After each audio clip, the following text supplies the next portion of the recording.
All righty. As we said, guys, we are excited because Ironheart did debut recently, and we've had an opportunity to check it out and see some of these first episodes. Hopefully, you have as well.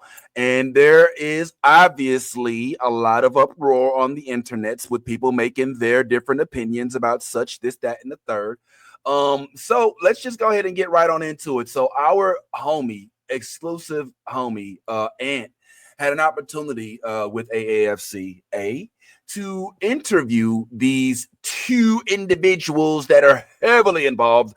Obviously, Ryan Coogler being the executive producer of said project, and his Shanaka counterpart, Hodge. Shanaka Hodge, being his writer for this particular project. And we get to learn all about her and how dope she is, her background, her bio. But most importantly, we just get to let, get a pick her brain. So, Ant, real quick, man, before we go ahead and get this thing started, man, just kind of first of all, congratulations to you for landing this interview. You know what I'm saying? It seems like it was probably, not the easiest thing in the world to land, right? So, I mean, just talk to us about, how you came about, how it all worked out. You know what I'm saying? Like you was able to Yeah. sit and just, just collect these minds and just speak with them. These heroes that we got, just you know what I'm saying, just give us a little bit of background, man. Talk to us right quick. You know what I'm saying?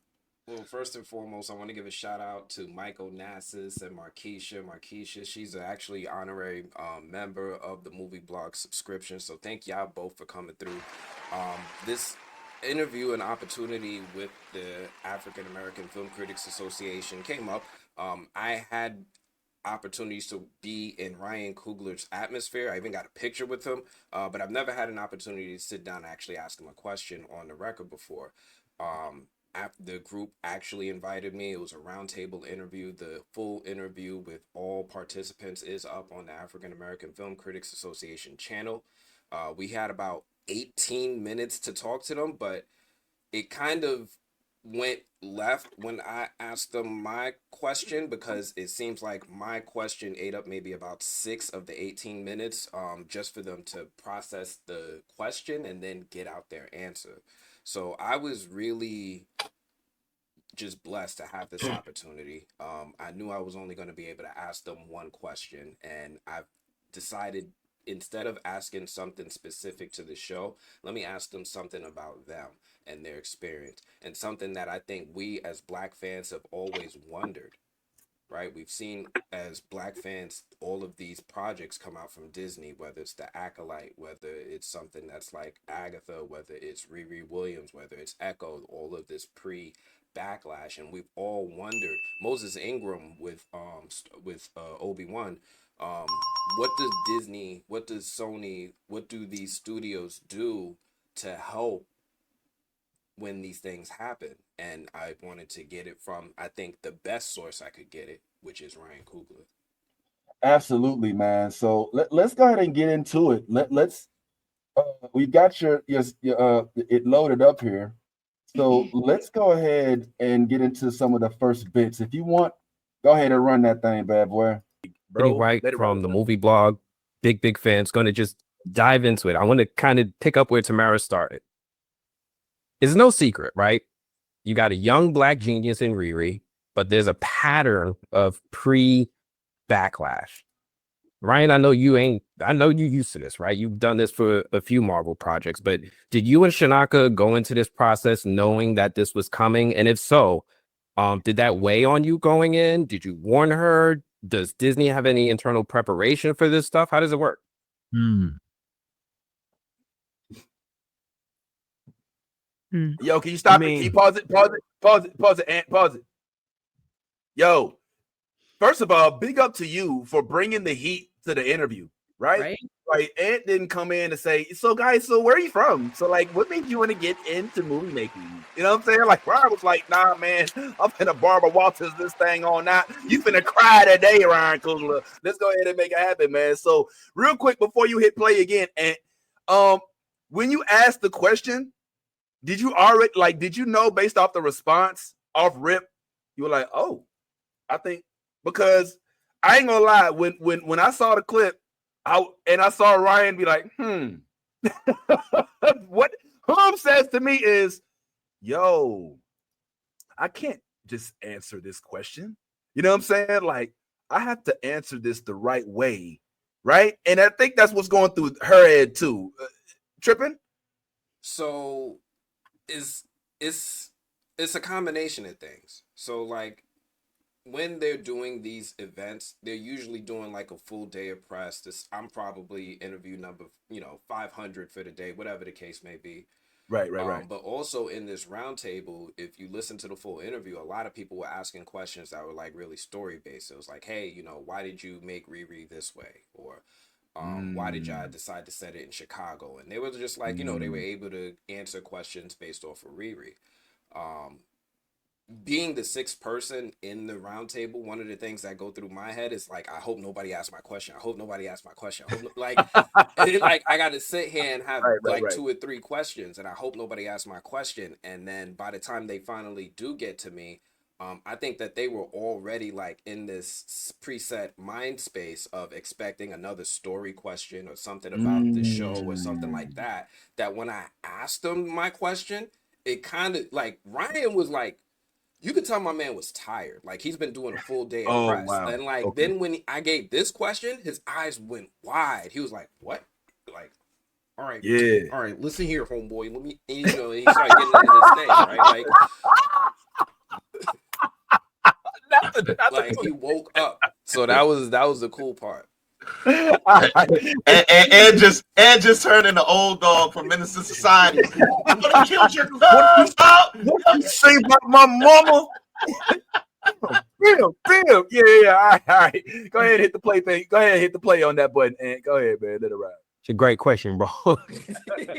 I only get one. Yeah. No. I think, look, like,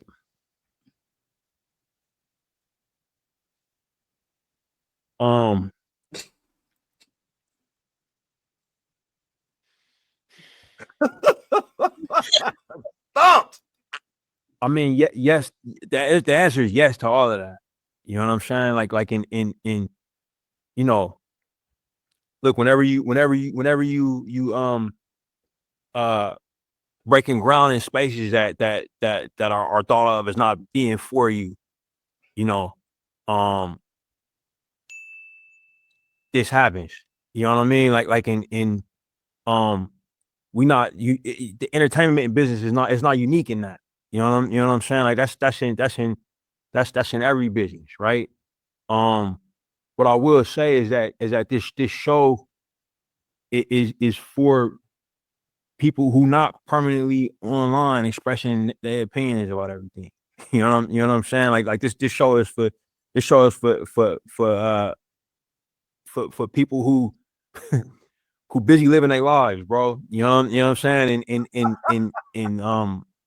And the reality is, like, as a comic book fan growing up, the comic book shop wasn't a place that I always felt safe in. You know what I'm saying? It took my older cousin, who was a comic book fan, to take me in there with him. You know what I mean? We got looks going in those places. You know what I'm saying? But it was through the bravery of my cousin, who was a Gen Xer, black comic book fan in Oakland. You know what I mean? Who didn't care what kind of looks he got. You know what I'm saying? Or who said what to him. You know, he loved those characters. You know what I mean? He brought his younger cousin in there, not knowing I was gonna grow up and become a director, direct Black Panther, but because he wanted that space to be open to me. You know what I'm saying? Um, I saw interactions he had in comic book shops, and I know he had interactions that he never told me about. You know what I mean? In those places. But 2016, I go to Comic Con and see a lot of us there, a lot more of us than I saw in them comic book shops in Oakland in the early '90s. You understand where I'm coming from? And for me, um, I love this, man. I love making a show for Chanaka's auntie, and making a show for y'all, and for people who maybe don't think it's a place for them in MCU fandom. You know what I'm saying? The folks that's already there, man, they already there. You know what I mean? And if they come to this show with an open mind, I think there's gonna be a lot there for them. You know what I mean? For folks that come to the show with a closed mind, everyone was closed already. It ain't got nothing to do with us. You know? I would say that we did our production in Atlanta. We did our production. How you feel about the answer? So the first thing that I thought was like he must have put his executive producer hat on and he was trying to give me metaphors instead of giving me a direct answer. Okay. He was talking about the parallels of him going into comic book stores as a youngster, I'm assuming in like the 80s or whatever, and how it took his older cousin to be the brave person to bring him into this space, and even then his older cousin went through stuff that he probably ain't even tell him about. So at first my thing was like, yeah, I'm happy that I got this story of his because it resonates and it gives us that powerful inspiration that gives us the story of Ironheart that I was looking for, but it didn't directly answer my question. Every time Ryan puts out a story, he does talk about like how each story is inspired by something of his youth, right? Like Sinners was something with his uncle, right? Like now he let us know this. I think he draws parallels from that experience with his cousin going to comic shops. But the question, the answers get deeper, right? Like there's still a lot more they say. Okay, well, before we get too deep into the rest of it, I do want to acknowledge that. Let me put this in the background for a second. Did y'all hear? Did you? There's a couple things just with what has been discussed thus far that I thought were noteworthy. Right, number one, Ryan, and he did answer the question. He just answered it and then went into another question. The very first thing he said was like, yes. Because it was a yes or no question. It was like, do they do this? And he was like, yes. And he was like, all right. And let me elaborate as to other things. But I thought it's fascinating that there's a dude. I'm not sure. I'm not 100%. I know Ryan's a Cali dude, obviously. But here's a Cali dude. And when I was coming up, especially in the late 90s, Cali, especially in the Los Angeles, Long Beach, Snoop Dogg, Dr. Dre, was like the gangster capital. At least it felt like that based on Death Row Records. And here's a dude who's expressing how afraid he was to go into a comic book shop. you see what I'm saying? Like out of all of the things that could threaten your life in probably the areas and in all the things going on in the world, one thing that was a concern was not being welcomed into a comic book shop. And that he had a cousin that was brave enough. Are you hearing me? Like to venture into a comic book shop because that isn't a place that he felt he belonged. I don't know. That just felt kind of significant to me. I think that is Blerd culture. I think that we kind of all kind of identify with that. And that I think is what makes him so good at this. And I just thought I'd throw that in there. You want to go ahead? Click. Yes, please, Ty. I was just gonna say, to kind of elaborate on that. One of the things I kind of picked up was that I think he's tired of giving credence to the people that don't deserve it. And I think when he made the comment of, people that's gonna hate, they're gonna hate regardless. Like, so this is not why we made this show for them. We didn't make this show for them. We made this show for the people that felt like I felt as a kid, who felt like the space wasn't a safe space for them. I want to show them that there is space for them in the Marvel family. He was very specific in that statement. And I think when you listen to him, he was you could tell that he really was thinking about everything he said before he said it. Which I think is indicative of where he's at in his career at this point. I think if you would have asked this question to Ryan Coogler 10 years ago, you might have got a different response and a different answer. I think now that he's been elevated to where he's been elevated within the Marvel family, I think there's things that he has to protect, relationships, even though the conversations need to be had. I don't know if necessarily he's the spokesperson for that. But I think that just what we heard from him is acknowledgement of there being an issue and also letting us know, look, we're doing what we can do, on Right. this side of things to not make you feel like that scary moment when you walk into a comic book shop and you're like, is everybody staring at me? Why is everybody staring at me? That moment, Right. moment. So Yeah. yeah. Is this a hard question to answer? Like I'm reading the shout out to the chat. What's going on, everybody in the chat? And Harmony A plus commentator. Shout out to Harmony. She said you can't answer that question. Why not? Why? I don't see why he can't say yes. We always have to deal with folks who are not necessarily excited about these projects, and Disney does have a plan in place for when these things happen because it has happened so many times before. And here's what that plan is. Or I don't know. Is that something that seems that is that so exclusive that can't be shared? I don't know. Like, I don't know. Am I tripping? Like, it doesn't seem like. Go ahead, yes. It was like open and closed how he answered that. If you really think about like his answer with it, he was like, there's not a space for us. And he said it in general. It's not just in Hollywood, it's in general with every single, job, everything that we do. So that's he did, technically speaking, did state that, but he said it in a vague way because he didn't want to expound on it. You got to understand, he's contracted by Disney, by HBO. So depending on how he expounds on his, experiences with them, that also contributes to his art getting produced by them. So he's not going to put his own foot in his mouth and stop his art from being released because he said the truth about how, the industry and just the world is, you know what I'm saying? We're creating a space where there is not. So there's obviously going to be some controversy and, some things we're going to have to break doors down to do. And yes, things are going to happen, but we can't expound on them always. We just have to be the bigger person and rise above it. Okay. I like that. Good stuff.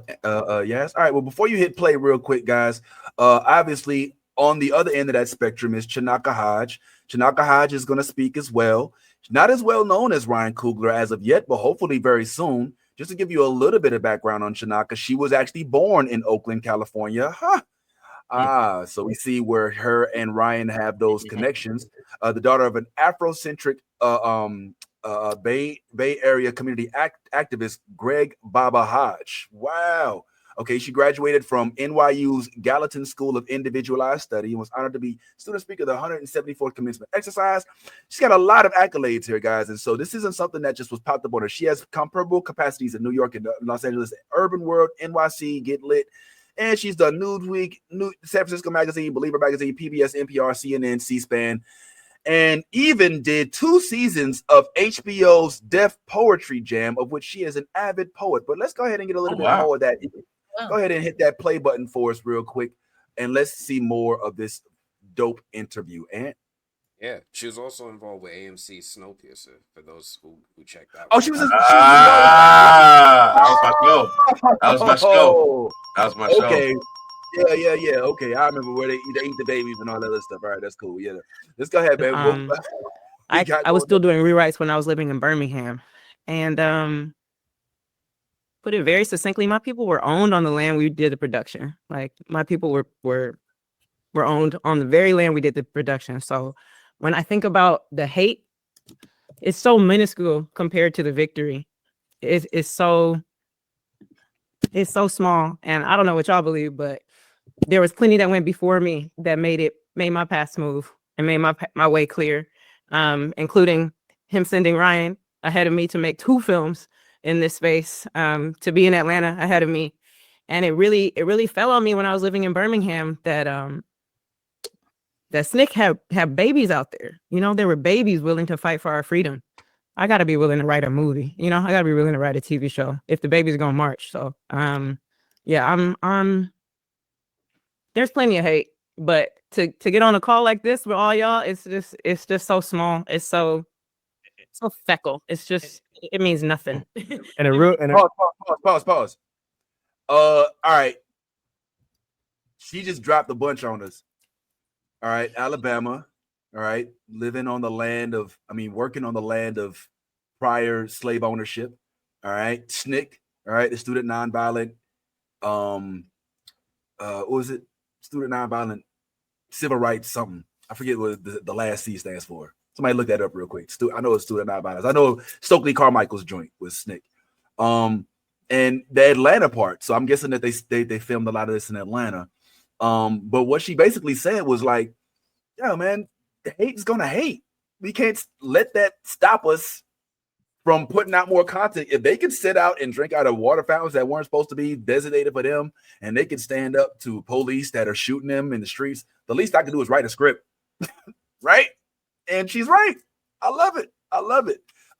Did you have any thoughts about that? Did that satisfy your question? I know there's more coming, but did that at least help a little bit? Yeah, because there's the duality of the conversation. Ryan is talking obviously from a completely different space, a completely different perspective, completely different set of responsibilities on his shoulders.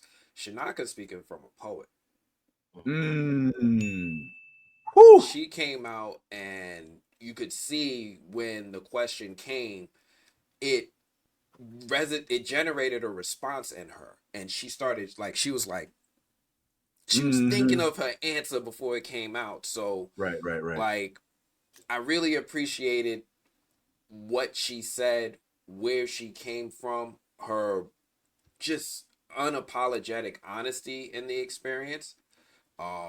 And yeah, even more, she says as they continue, but this was making me happy. This was touching on that raw Black experience that I could connect to with someone, so I can see myself in them and then appreciate their work even more.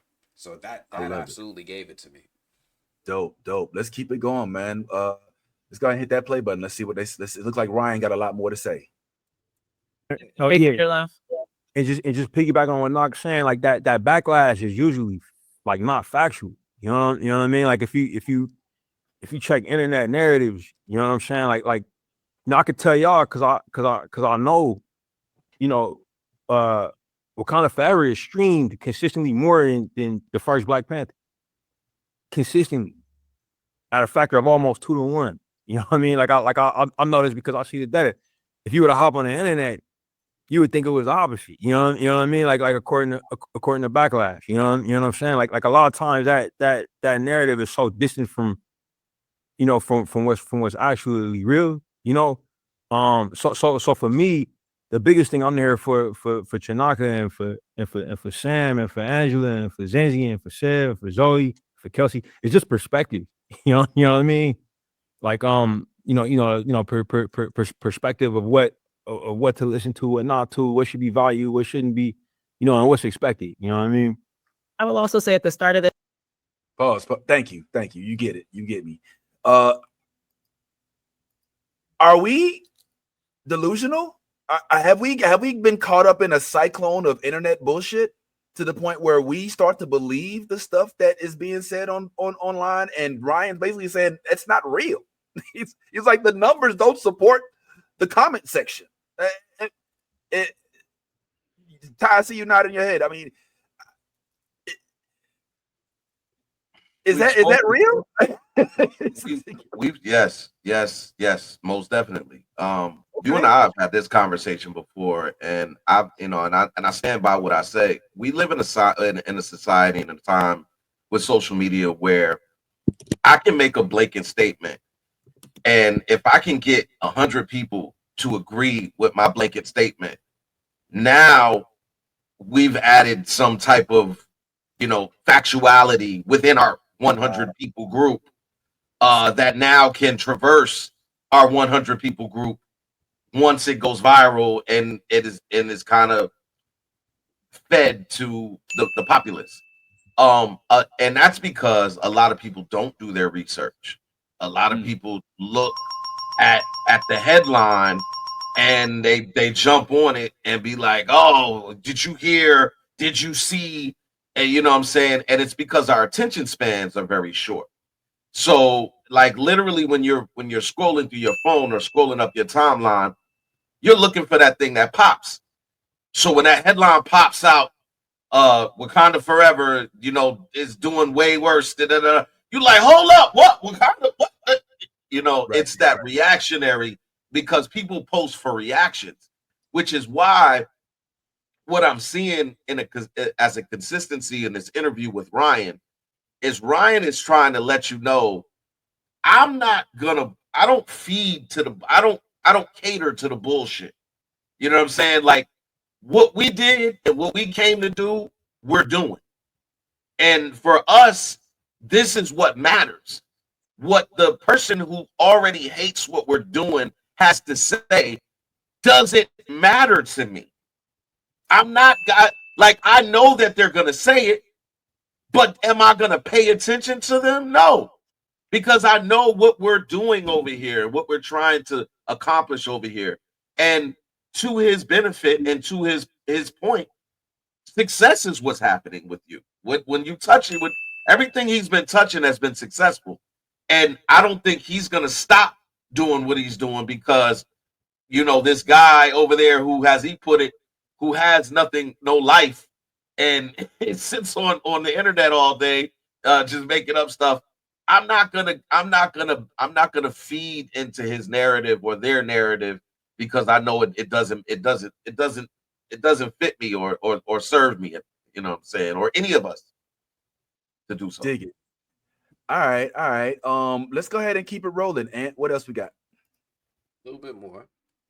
I got some scary stuff in Disney Marvel. Of what to listen to, what not to, what should be valued, what shouldn't be, and what's expected. You know what I mean? I will also say at the start of this, I got some scary stuff in Disney Marvel. Shut it down. Ryan and Shanaka, thank you. We're gonna have to. That's the end. Ryan and Shanaka. They say Disney sent us. They say something happened, and Disney shut it down at the outset. I'm very curious as to what that was. Yeah, come on, Ant, come on, because I know. I wish I knew. No, I wish I knew, but that stuck with me because, all this time, I was, I got to talk to Halle Bailey, right, for The Little Mermaid, and we all remember the reaction she received for playing a mermaid. I didn't get to talk to Moses. I didn't get to talk to a lot of people, but sometimes I get these opportunities to talk to these folks, and I'm always wondering, like, yo, this is a pattern. This is a pattern. Right. It always happens. This pre-backlash, if people get attacked, there's always all this narrative online. Are the studios, what is their response? Like, how do they interpret all of this stuff that's happening online? What is their response? How do the talent talk to the studio when this stuff happens? So for her to give that little inkling of an insight is way more than we've ever heard from anyone before. Yeah. It seemed like there's probably, I don't know, an incident that at some point in time, hopefully we get a chance to find out what it was or if there was something crazy. But I think that they do have like I think that what Disney has been doing, at least to combat it, has been fairly consistent. I don't know if it works, but here's what I think that they try to do. Let me just show you a real quick example of this.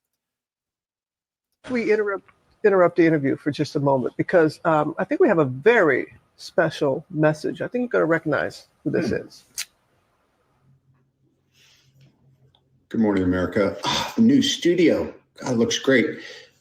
Miss Thorne, I couldn't be happier than to be seeing you bring Riri Williams to life. But the hood has me nervous. Is the hood green?